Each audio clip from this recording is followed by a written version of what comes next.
शायद आप लोग जब मूवी देखते हो सलमान खान का दबंग या अजय देवगन का सिंघम, तब आप लोग फैंटासाइज करते हो कि अगर वो सुपर कप की तरह हम लोग भी अगर बन पाए तो डेफिनेटली उस स्टार के लिए सब लोग ही ख्वाब देखते हैं, लेकिन कुछ बंदे हैं जो उसको हासिल कर सकते हैं। और इसके पीछे आपका डेडिकेशन, आपका हार्ड वर्क और डेफिनेटली एक पावर पैक प्लान रहना चाहिए। तो आज आप लोगों के सामने हम लोग इस टॉक शो में एक शख्सियत को लाएंगे जिसके मुंह में आप लोग ही सुन लीजिए कि वो जो कैप जो होता है और स्टार जो होता है उसको हासिल करने के लिए आपको क्या क्या करना पड़ेगा। हम लोग का ये शो जो है ये patronised by Dronas and I am Alok sir from Dronas. तो चलिए मीट कर लेते हैं ऐसे एक शख्सियत से जो इस बार 2019 वेस्ट बंगाल पुलिस एसआई का जो फाइनल मेरिट लिस्ट आया है उसमें 19th रैंक किए हैं हम लोगों का ये आर्म ब्रांच का लिस्ट में। तो चलिए मीट कर लेते हैं आज का हम लोगों का guest Nikhil congratulation for your success. Nikhil is from Siliguri West Bengal. Nikhil Prasad Gupta. Nikhil has rank 19 this year.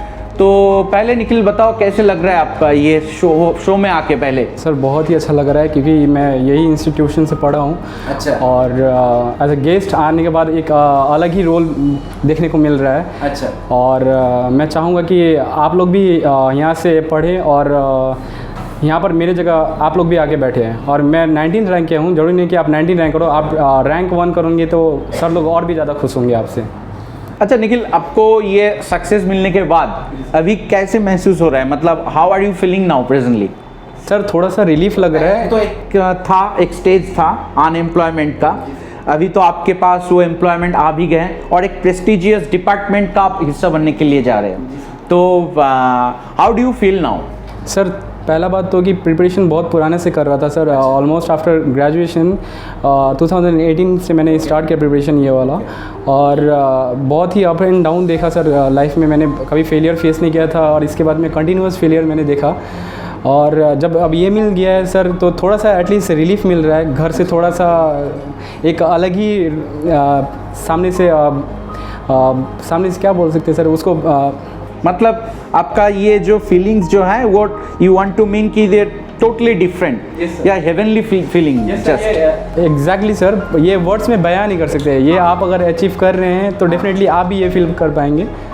अच्छा निखिल, एक डेफिनेटली क्वेश्चन सबके तरफ से, हम लोग का व्यूअर्स अभी जो हैं जो देख रहे हैं ये प्रोग्राम, डेफिनेटली उन लोग का एक क्वेश्चन रहेगा कि what you want to do, that means if you want to be a part of that police department, that means if you want to get success as a constable या SI of West Bengal Police और जिस state का ही हो या central का, तो आपको क्या करना पड़ेगा? मतलब आपका पहले सोच, आपका दिमाग में क्या आना चाहिए?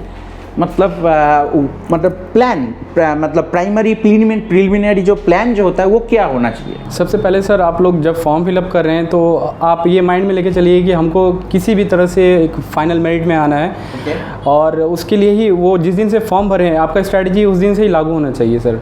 अच्छा। जैसे कि प्रीलिम्स आने में आपको फॉर्म फिलअप करने का विदिन 3 to 4 मंथ्स आपका प्रीलिम्स हो जाता है और आप सोचेंगे कि प्रीलिम्स बहुत ही आसान है, आप निकाल लेंगे।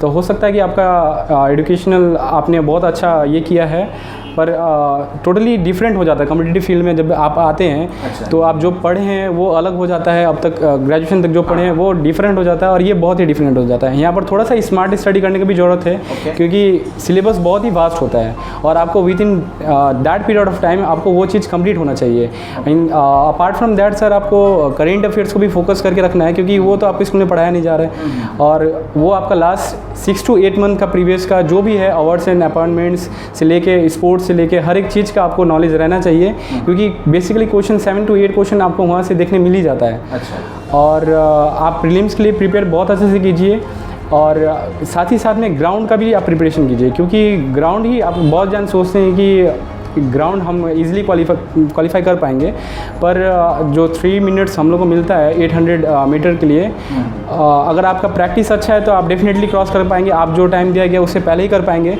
जिससे मैं सर 12th को मैं फेल किया था सर कांस्टेबल का रनिंग। अच्छा। और मैंने वो फेलियर से एक चीज़ सीखा कि मैं छोड़ूंगा नहीं ये रनिंग क्योंकि ऑलरेडी मैं इससे पहले भी RPF का भी एग्ज़ाम क्वालिफाई किया था पर वहाँ पर भी रनिंग से ही छट गया था सर मैं।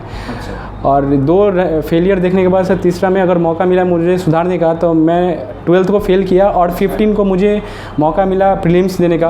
अच्छा। मैं एग्ज़ाम के लिए ऑलरेडी प्रिपेयर था, मैं दिया और एग्ज़ाम के दिन मुझे 100% श्योर था कि मेरा प्रीलिम्स निकल जाएगा। प्रीलिम्स निकलने के बाद मैंने सोचा कि अब ये रनिंग कंटिन्यू रखूँगा, क्योंकि अगर छोड़ा बीच में तो फिर पॉसिबल नहीं हो पाएगा। सर बारिश हो चाहे कुछ भी हो, मैं ग्राउंड नहीं छोड़ता था सर। अगर दिन में बारिश हो रहा था तो मैं शाम को ग्राउंड में जाऊँगा ग्राउंड में। उसी का रीज़न था सर कि मैं 15 सेकंड पहले कंप्लीट किया सर रनिंग, और वहाँ से रनिंग कंप्लीट करने के बाद you will not believe that sir कि मुझे रनिंग के दिन जिस दिन बैरकपुर पहुँचा था, मुझे उस दिन पता चला कि डिस्क्रिप्टिव पेपर में मुझे मैथ्स भी डिस्क्रिप्टिव वे में करना है, रीजनिंग भी डिस्क्रिप्टिव वे में करना है। जीएस का खैर पता था, पेपर 2 भी इंग्लिश का जो था वो डिस्क्रिप्टिव पता था, हिंदी एंड बंगाली वो भी मुझे पता था कि वो डिस्क्रिप्टिव में होगा। पर मैथ्स वाला जो पैटर्न था, वहाँ से आने के बाद मुझे पता था कि मेरे को हार्डली 2 मंथ मिलेगा, क्योंकि वो लोग ज़्यादा टाइम नहीं देते हैं और ये कन्वेंशनल टाइप भी हैं, बहुत ही कम टाइम रहता है। तो उसी ऑल ऑफ अ सडन मैंने द्रोणास को एक गॉडफादर के रूप में सामने आता हुआ देखा। यूट्यूब में मैं आप लोग का चैनल को देख रहा था, उसी में आप लोग फ्री क्लासेस देना शुरू किए थे वहाँ पर। तो मैंने वो क्लासेस ज्वाइन किया। वहाँ पर आप लोग ने एक व्हाट्सएप ग्रुप भी बना दिया वहाँ पर कि एक लिंक देके, मैंने वो लिंक में भी दिया। आप लोग ने वहाँ से रेगुलर क्लासेस लेना चालू कर दिया था, होमवर्क देना चालू कर दिया था। थोड़ा सा मोटिवेशन मिला कि मैं अब कर दूँगा।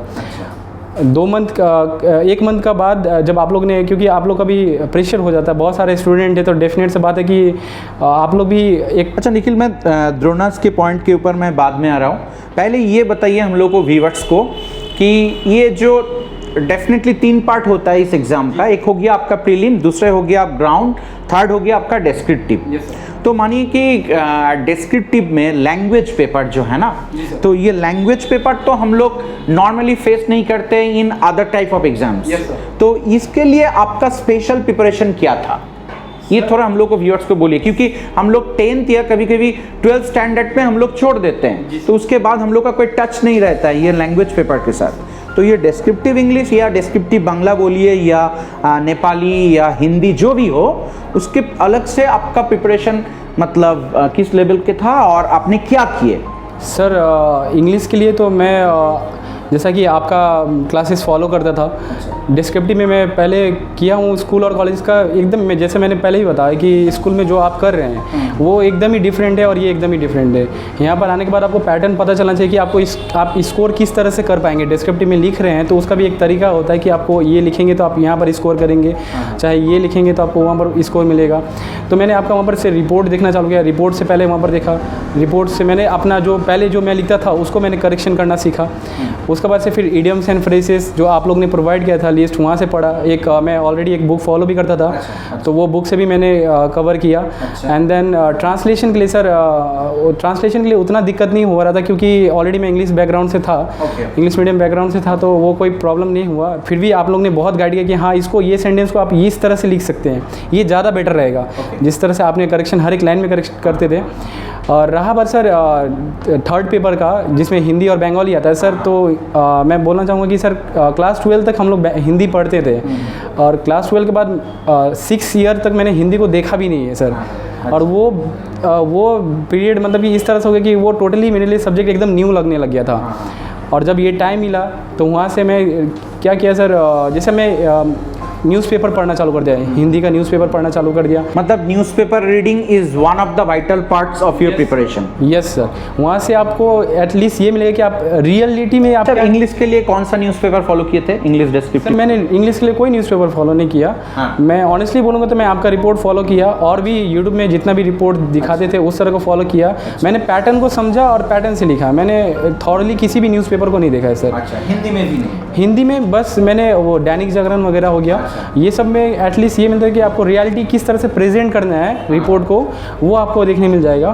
तो आप थोड़ा हम लोग का व्यूअर्स को या जो फ्यूचर में एग्ज़ाम देने वाले हैं आप लोगों की तरह एस्पिरेंट्स जो हैं, उन लोगों को आप थोड़ा एक ब्रीफ में बोल दीजिए कि डिस्क्रिप्टिव के लिए क्या करना चाहिए, उन लोगों को शुरू से ही क्या करना चाहिए। मतलब जो एक्सपीरियंस आप लोगों ने किया कि मुझे ये नहीं करना चाहिए था, ये करना चाहिए था और भी मेरा रैंक अच्छा होता, तो उस एंगल से आप थोड़ा बोल दीजिए हम लोगों को कि कौन कौन पॉइंट्स शुरू से ही देखना चाहिए। देखिए, आप लोगों को पहला बात बता दे रहे हैं कि अगर आप पर्टिकुलरली एसआई के लिए जा रहे हैं तो रिपोर्ट के ऊपर में आप फोकस कीजिए। जैसे मैंने नहीं किया था, पर मेरे को क्योंकि मेरे को सफिशिएंट टाइम नहीं मिल रहा था उस तरह से, क्योंकि हर एक चीज़ को मेरे को न्यूली करना पड़ रहा था।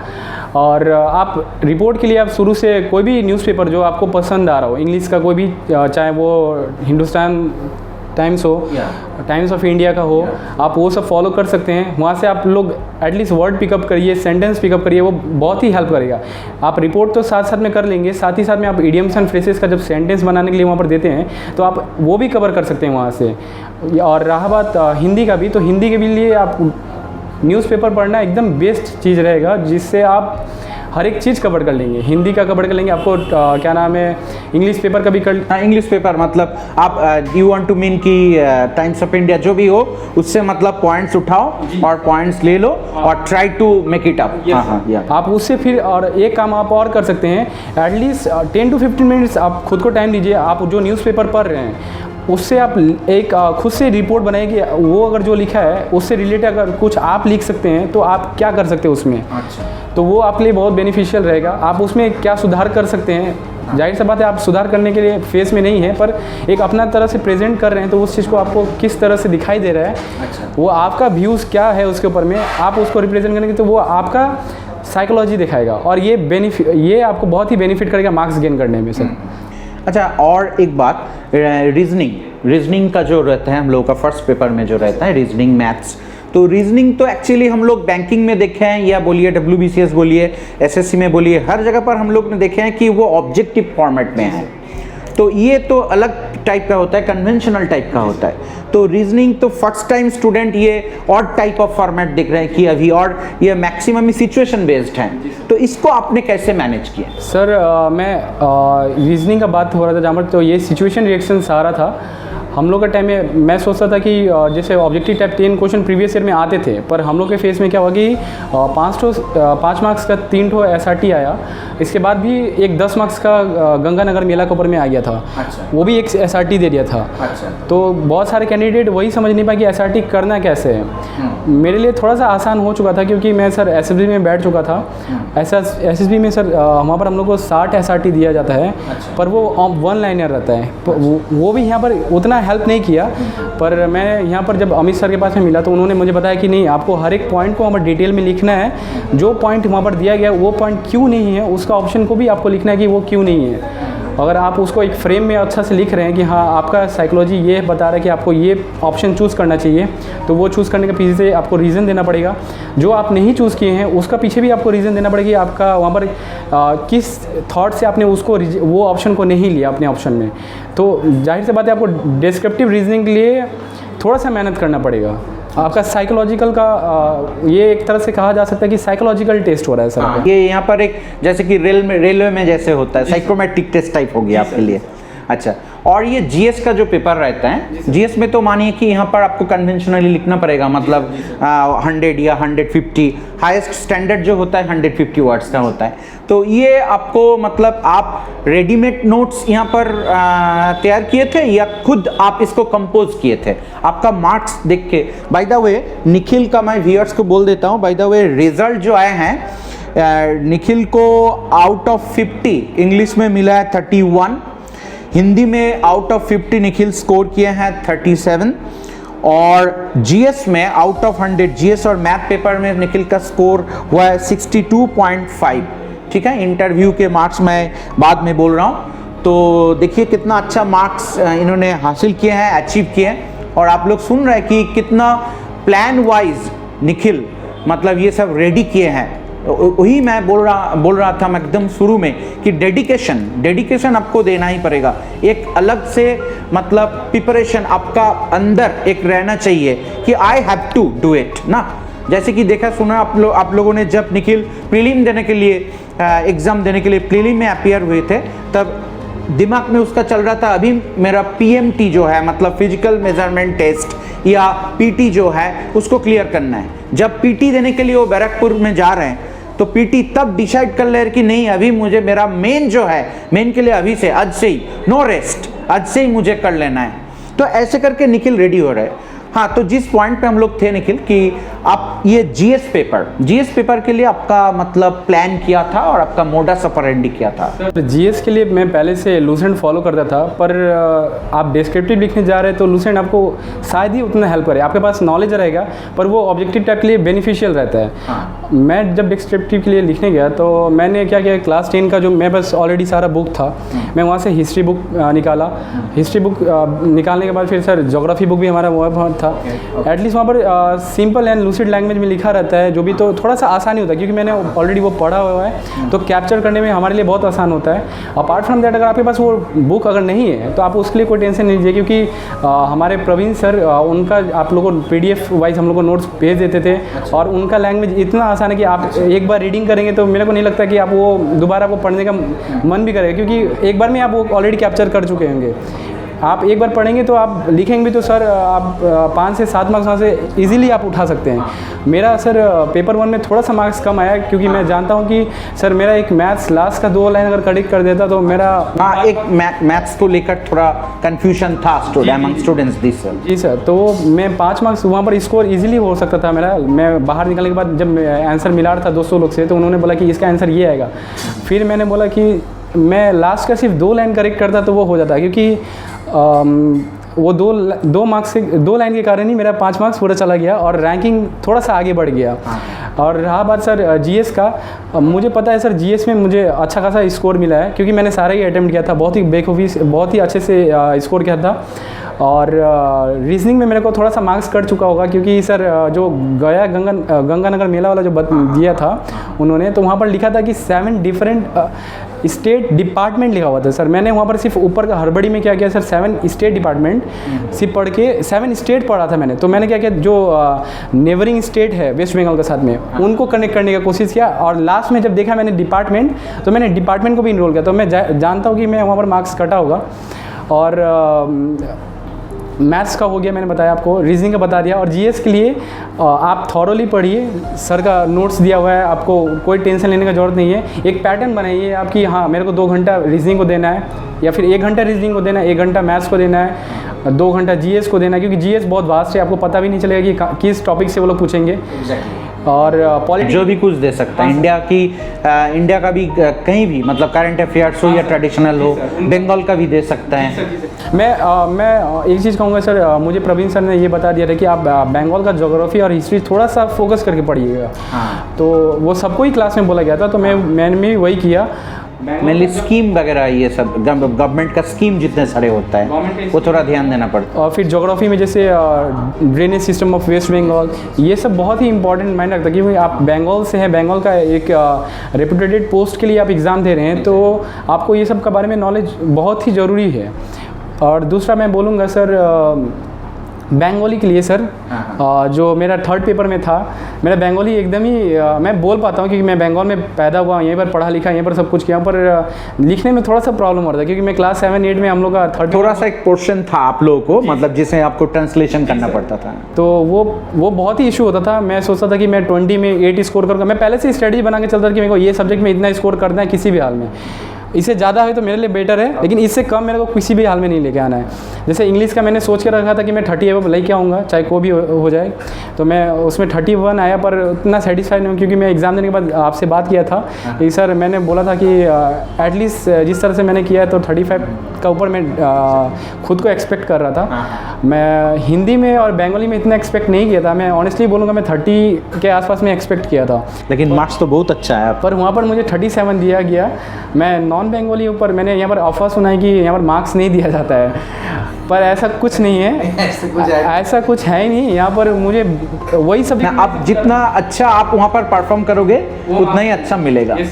तो ऐसे करके आपने डिटेल्स में एकदम पूरे बोल दिया है कि कैसे, मतलब हाउ वाज योर प्रिपरेशन। तो देखिए निखिल, ये मतलब पढ़ाई के साथ साथ ये और भी एक साइकोलॉजिकल प्रोसेस भी है जितने सारे हैं। तो आप मेन देने के बाद फिर भी तब आपके पास और भी एक राउंड था, जैसे कि interview.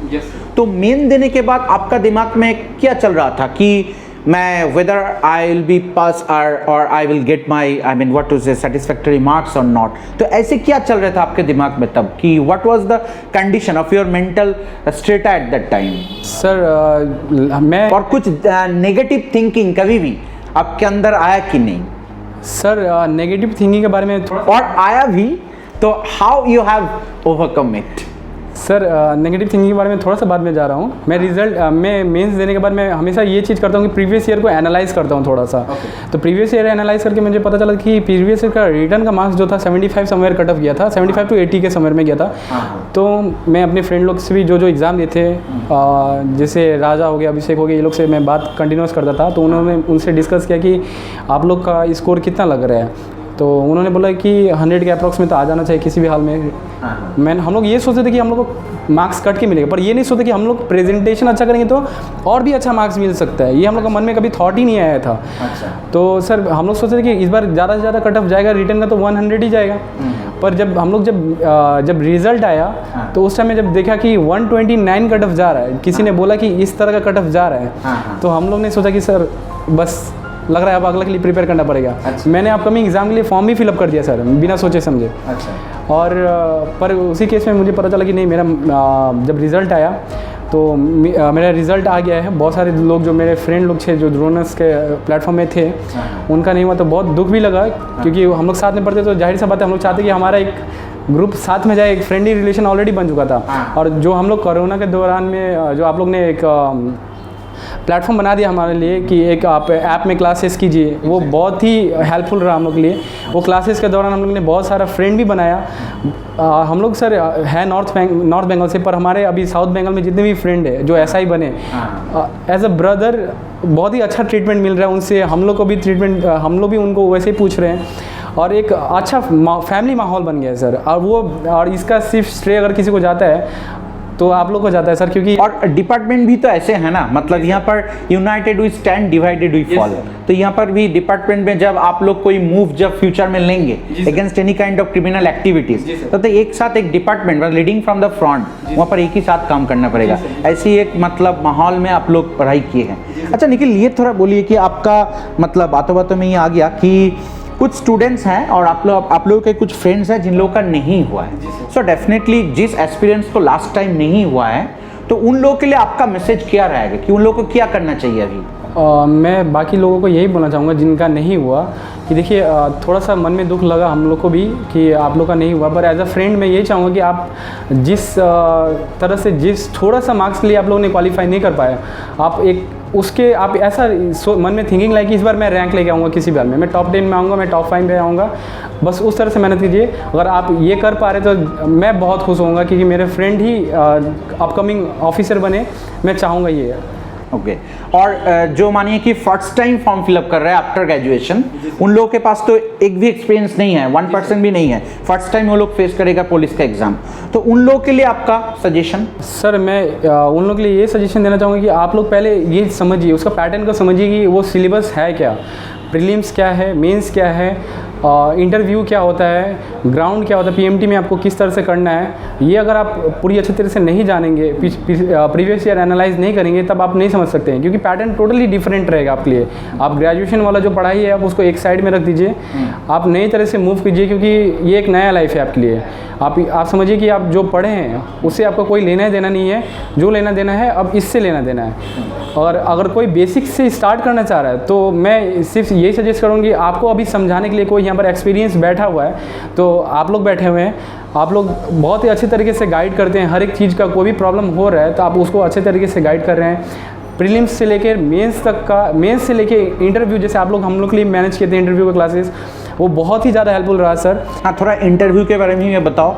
I was about to come, तो मतलब इंटरव्यू के लिए आपका प्लानिंग किया था और कैसे अपने इंटरव्यू के लिए रेडी किया है? सर मैं इंटरव्यू के लिए ज़्यादा कुछ नहीं किया, मैं आप लोग पे टोटली डिपेंडेंट था। मैं जानता था कि आप लोग मॉक लेने वाले हैं, इंटरव्यू लेने वाले थे, और आप लोगों ने फ्री ऑफ कॉस्ट मॉक रख दिया, तो बहुत ही हम लोग के लिए और भी अच्छा हुआ सर कि हम लोग ऐसे स्टूडेंट हैं तो जाहिर सा बात है सर हम लोग उतना प्रोवाइड नहीं कर पाते हैं। और मैं सर घर से फाइनेंशियली हेल्प उतना नहीं लेता अपने स्टडी के लिए। मैं ऑलरेडी खुद ही ट्यूशन पढ़ाता हूँ, तो जो वहाँ से इनकम होता है मैं अपना खुद का एक्सपेंसेस बियर करता हूँ उसको। तो मेरे लिए थोड़ा सा रिलीफ लगा था। तो it's really a salutable thing. Yes sir, definitely sir. वहाँ पर मैं ये क्या नाम है सर, जब आपने ये इंटरव्यू के लिए भेजा तो हम लोग ने फटाफट वो जो आप लोग ने बोला था कि हाँ ये अपना आइडेंटिटी प्रूफ भेज दो, क्योंकि आप लोगों को भी एक लिस्ट बनाना पड़ता है, तो वो बहुत ज़रूरी है। उसके बाद से जब यहाँ पर पहला दिन आया तो आप लोग ने सारे टीचर लोग जो थे वो लोग गाइड किए कि किस तरह से आप लोग को प्रिपेयर करना है। बहुत सारे WBCS ऑफिसर आए, कोई एक्सरसाइज डिपार्टमेंट से था, कोई कहाँ से था, तो उन लोग ने बताया कि आप लोग को इंट्रोडक्शन किस तरह से देना है, क्या करना है। सेकंड डे हम लोग को लिस्ट बनाई गई कि हम लोग को इस टाइमिंग पे हम लोग को इंटरव्यू लिया जाएगा। आप लोग का सर यहाँ पर जो ऑफिसर पैनल बना था, 3 दिन का पैनल बनाया गया था। 3 दिन में सर सभी WBCS ऑफिसर थे, कोई एक्सरसाइज डिपार्टमेंट से, कोई रेवेन्यू से। तो उन्होंने उनके सामने में जाना से आप लोग को एटलीस्ट ये होता है कि आप लोग कॉन्फिडेंस फील करेंगे, आप लोग को थोड़ा सा भी डर नहीं रहेगा मन में कि आप वहाँ पर जाके जब ओरिजिनली आप बैठेंगे इंटरव्यू में, जो आपको डर रहेगा वो डर आप लोग का ऑलमोस्ट ख़त्म हो जाएगा। आप यहाँ पर जो मिस्टेक कर रहे हैं तो यहाँ पर सर लोग हैं, आप लोग को पॉइंट वाइज गाइड कर देंगे, आप यहाँ पर करेक्ट कर लीजिए, थोड़ा सा वहाँ पर सुधार कर लीजिए। उसके बाद सर लोग बताएंगे कि हाँ ये पॉइंट भी इंक्लूड कर सकते हैं जो आपको मार्क्स थोड़ा और दिला सकता है। तो ये बहुत ही अच्छा रहा। पहला दिन मैंने इंटरव्यू दिया तो आप भी वो उस पैनल में थे सर, मुझे अच्छा पॉजिटिवली वहाँ से रिव्यू मिला। सेकेंड डे अलग ही पैनल था, मैं कुछ भी प्रिपेयर नहीं था, मैं जो हूँ वही सीधा वहाँ पर जाके बैठ गया। सर लोग ने मैनेजमेंट की तरफ से जानबूझ के ही ऐसे सेट किया हुआ था कि ताकि स्टूडेंट डिफरेंट पैनल को फेस करें एंड डिफरेंट एक्सपीरियंस वो लोग गेन करें और खुद का डिफरेंट मतलब फ्लॉ भी आ जाएगा तो वो उसको as if he can stitch it up. Yes sir, तो वो बहुत ज़रूरी था। वो एक अलग प्रेशर में डाल रहे थे सर लोग, और वो प्रेशर में जाना भी बहुत ज़रूरी है क्योंकि आपको नहीं पता कि आप ओरिजिनली कितना प्रेशर झेलने वाले हैं। सर हम लोग यहाँ पर 3 दिन का पैनल में बैठे थे, पर वहाँ पर पाँच ऑफिसर बैठे हुए थे, 2 साइकोलॉजिकल बैठे थे साइड में और 3 एक मैडम बैठी हुई थी बीच में और 2 साइड में ऑफिसर बैठे हुए थे। 3 ऑफिसर ही सिर्फ आपको क्वेश्चन करेंगे, 2 साइकोलॉजिकल ऑफिसर आपका बॉडी लैंग्वेज, क्योंकि ये पर्सनैलिटी टेस्ट है, आपका नॉलेज टेस्ट ऑलरेडी हो चुका है। प्रीलिम्स में आपका देख लिया गया कि आप एक अच्छा कैंडिडेट है तभी आप क्वालिफाई किए हैं। मेंस में आपको डिस्क्रिप्टिव में आपका साइकोलॉजिकल भी वहाँ पर टेस्ट हुआ है कि आप क्या लिख रहे हैं, किस तरीके से प्रेजेंट कर रहे हैं, ये भी आपका हो चुका है। नॉलेज आपका होगा तभी आप मेंस क्वालिफाई कर रहे हैं, जाहिर सी बात है। और पर्सनैलिटी टेस्ट में आपका बॉडी लैंग्वेज देखा जाता है, आपका बिहेवियर देखा जाता है कि आप खुद को किस तरह से रिप्रेजेंट कर रहे हैं, आप वो प्रेशर हैंडल कर पा रहे हैं कि नहीं, एक ऑफिसर के सामने बैठ रहे हैं, तो वो बहुत ज़रूरी है। और इस तरह मुझे भी मैं यहाँ पर से कॉन्फिडेंस होके गया और वहाँ पर भी वही कॉन्फिडेंस लेके बैठा। सर लोग ने वहाँ पर जो इंटरव्यू चला, मैंने सारा क्वेश्चन का जवाब परफेक्टली दिया। मुझे नहीं लगता कि मैंने कोई भी क्वेश्चन छोड़ा सिवाय एक। उन्होंने मुझे पूछा था कि sir what do you know about law and order, तो मुझे थोड़ा सा नर्वसनेस हुआ था लास्ट मोमेंट पे। मैंने बोल दिया सर मुझे अभी थोड़ा सा रिमाइंड नहीं हो पा रहा है, I am sorry for that. तो उन्होंने बोला कोई बात नहीं। उसके बाद से उन्होंने क्वेश्चन शिफ्ट किया। उसके बाद से क्वेश्चन उन्होंने पूछा, जिस तरह से वो लोग क्रॉस क्वेश्चन करें, आप नेचुरल रहिए, जाहिर सी बात है आप घुमा चढ़ा के मत बोलिए, जो पूछ रहे हैं उनको उस तरह से ही आंसर दीजिए। ये बहुत ही अच्छा रहेगा आपके लिए क्योंकि आप घुमाएंगे तो आप खुद फंस जाएंगे उसमें। मतलब you have to be very honest in your approach, all time you have to be very honest, because वो लोग हम लोगों से भी और भी एक्सपीरियंस्ड हैं, तो वहाँ पर प्रॉब्लम हो सकता है। अच्छा, आपका सेल्फ इम्प्रोवाइजेशन कुछ था, मतलब आपके टीचर्स के अलावा, मतलब ऐसे कुछ आप खुद से किए थे, मतलब any of your stages, like ये PMTV बोलिए या प्रीलिम बोलिए या मेन या इंटरव्यू में, आपके खुद के तरफ से एज अ कैंडिडेट ऐसे कुछ? सर एज ए कैंडिडेट मैं बोलूँगा सर, आप तो शुरू से मैं देख रहा हूँ कि आप बहुत लॉयल स्टूडेंट हैं, आप टीचर को बार बार you are feeling your gratitude to them, but अब ऐसे कुछ हुआ था कि आपने खुद को टीच किए थे इस पॉइंट के ऊपर कि मेरा ये? सर ये जाहिर सा बात है, ये हुआ है। मैं प्रीलिम्स से पहले के भी बताऊंगा, मेंस का बाद का भी बता रहा हूँ आपको। तो प्रीलिम्स से पहले क्या हुआ था कि सर मैं बहुत सारे टीचर के पास में पढ़ने के लिए, मतलब कि ये जब मैं ग्रेजुएशन कंप्लीट करने के बाद मैं सोच रहा था कि मैं इस फील्ड में जब आऊँगा तो मुझे टोटली पता नहीं था कि क्या है, ना मुझे पता है कि GS क्या होता है, मतलब कि किस तरह से प्रिपेयर करना है, पैटर्न ही नहीं पता है तो आप नहीं पढ़ पाएंगे। मैं बाहर भी गया था सर कोचिंग के लिए, पर मैं वहाँ से जिस दिन गया उसी दिन रिटर्न आया, कुछ फैमिलियर प्रॉब्लम था। तो फिर यहाँ पर आने के बाद मैं क्या किया कि सर YouTube फॉलो करना चालू किया है। उस टाइम में नेट फ्री में मिल रहा है जियो का, तो उसको यूटिलाइज़ किया सर। क्लासेस वहाँ पर जियो इज़ also मतलब ये definitely has become a pivotal role. Yes sir sir उसके बाद सर मैंने वहाँ से क्लासेस देखना चालू किया यूट्यूब में बहुत सारा। मैं वहाँ से क्या करता था सर, हर दिन का एक अपना रिकॉर्ड बनाता था कि मैंने आज ये पढ़ा है, और वो पैटर्न वहाँ पर लिखता था सर। मैं ये कॉपी में लिखता था कि हाँ मेरे को पॉलिटी से ये लिखना है तो वो लिखता, हिस्ट्री से ये लिखना है, ज्योग्राफी से ये लिखना है, करेंट अफेयर्स से ये लिखना है। मैंने करेंट अफेयर्स बहुत ही अच्छे से किया सर हर एक चीज़ में। तो ये मैंने शुरुआत किया वहाँ से। जब समझते सर थोड़ा सा पैटर्न समझ में आया। मैथ्स मैंने सर यूट्यूब का एक टीचर नहीं सर, मैं बहुत ही छानबीन दिया सर, वहाँ से सीखा कि किस तरह से शॉर्ट फॉर्मेट में किया जा सकता है, कितना तरीके से टाइम बचाया जा सकता है। मैं बहुत सारा मॉक में भी देता था सर। तो क्या करता था मैं एक्यूरेसी वाइज जाता था सर, कि मैं ज़्यादा अटैम्प्ट में नहीं जाऊँगा, मैं एक्यूरेसी जाऊँगा। मैं अगर 95% एक्यूरेसी है तो जाहिर सी बात है मेरा मार्क्स अच्छा आने वाला है। मैं वहाँ पर फोकस करता था। प्रीलिम्स के लिए सर जैसे कि मैंने बताया कि आपको यूट्यूब बहुत सारा फॉलो किया। मैं प्रीलिम्स के लिए भी, WBSI के लिए भी जब भी ये प्रिपेयर किया, वो मैंने एक पर्सनल नोट बनाया हुआ है अपना खुद का, कि हिस्ट्री का मुझे इतना ही पढ़ना है, ज्योग्राफी का इतना ही पढ़ना है, मैंने वहाँ से कंप्लीट किया। पॉलिटी का वहाँ से पढ़ना है, वो भी कंप्लीट किया। मेंस में जब आया सर, तो मेंस में मेरे एक प्रॉब्लम था सर बंगाली, और बंगाली मेरे लिए टोटली एकदम न्यू था। मैं क्या किया सर, जब वहाँ से आया तो मेरे को बंगाली मतलब आप वो ट्रांसलेशन था, वो पार्टिकुलर पार्ट दैट्स। तो मुझे नहीं पता है कि मैं उसको किस तरह से लिखूंगा, और वो मुझे बहुत ही प्रेशराइज़ करने लगे था शुरू से, कि मेरे पास अगर बाई चांस 2 मंथ बाद ही एग्ज़ाम हो गया तो मैं क्या करूँगा। और वो मेंटली बहुत ही हैरेस करने लगे मुझे। मैं क्या किया सर, जो बंगाली का अल्फ़ाबेट्स हो गया वो बड़ा सा करके मैंने दीवार में चिपका दिया, कि एटलीस्ट एक बार इंटरेक्शन करूँगा दीवार में इसके साथ में। मतलब आपके चारों तरफ वो था? जी सर, मैं बंगाली में उसको लिख के, वो जो बंगाली का अल्फ़ाबेट्स हो गया, वो वर्ड्स वगैरह, मैं बंगाली का, क्योंकि कोई टीचर उस टाइम अवेलेबल नहीं था, कोरोना के कारण में कोई भी टीचर पढ़ाने के लिए रेडी नहीं थे।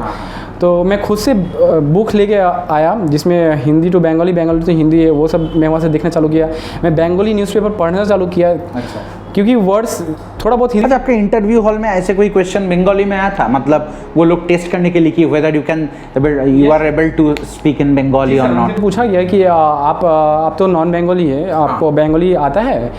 तो मैंने बोला यस सर मुझे आता है। तो उन्होंने एक क्वेश्चन पूछा कि आपके पापा क्या करते हैं, मतलब कि क्या करते हैं? तो उन्होंने बोला कि आप इस चीज़ का बंगाली में रिप्लाई दीजिए। तो मैंने बोला सर আমার বাবা চাকরিতে ছিলেন, উনি 2018 সালে রিটায়ার করেছেন। তো उन्होंने क्रॉस क्वेश्चन करना चालू किया, उन्हीं की কোথায় লাস্ট পোস্টিং ছিলেন ওনার। তো मैंने बोला सर ওনার লাস্ট পোস্টিং এই যে কবাখলি শিলিগুড়িতে ছিলেন, ওনার 6 মাস এখানে ডিউটি করলেন। तारपर এখন इस तरह से इस तरह से क्वेश्चन वहाँ से पूछा गया। तो मैं बंगाल में हूँ तो मुझे बंगाली से कोई मतलब बंगाली वर्ड मेरे लिए, क्योंकि मेरे फ्रेंड सर्कल ही बंगाली है, तो मुझे बोलने चालने में कोई दिक्कत नहीं।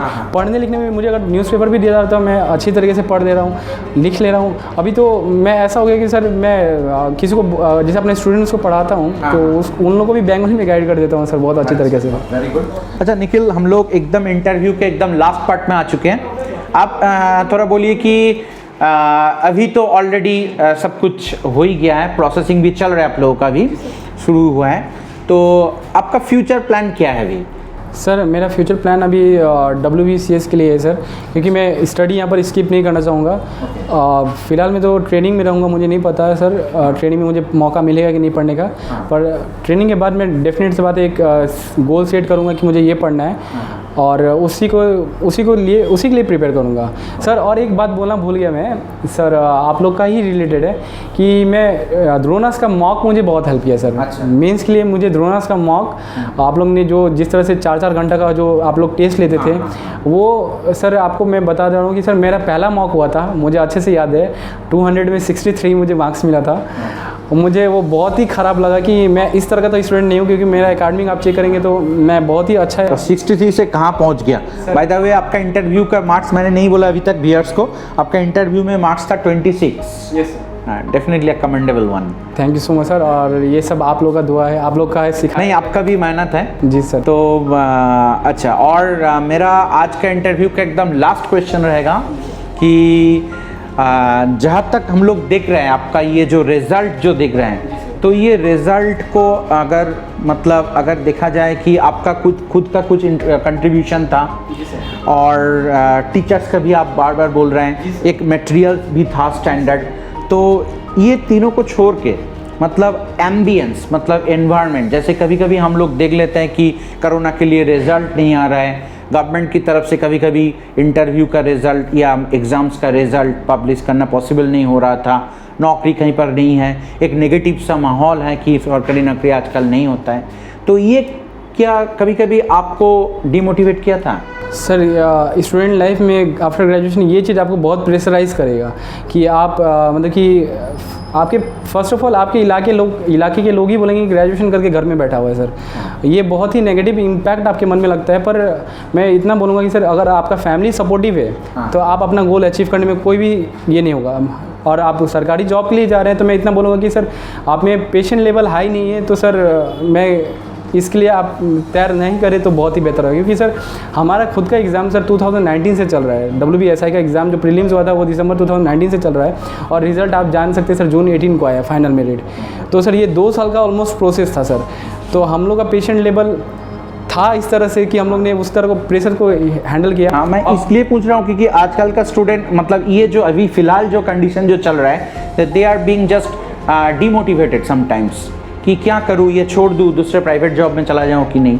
इसीलिए मैंने आपको पूछा क्योंकि already you have backed your success. Sir मैं इतना ही बोलूँगा, जो प्रिपेयर कर रहे हैं आप दूसरे की बात मत सुनिए, खुद का ऊपर में कॉन्फिडेंस रखिए कि आप कर पाएंगे। नेगेटिव इम्पैक्ट जाहिर सी बात है आएगा, आपका मन में भी आएगा कि मैं अब क्विट कर दे रहा हूँ, कि थोड़ा सा घर में फाइनेंशियल कंडीशन वीक नहीं है या फिर कुछ भी रीज़न हो सकता है आप लोग का। पर इतना बोलूँगा कि पढ़ाई आप मत छोड़िए।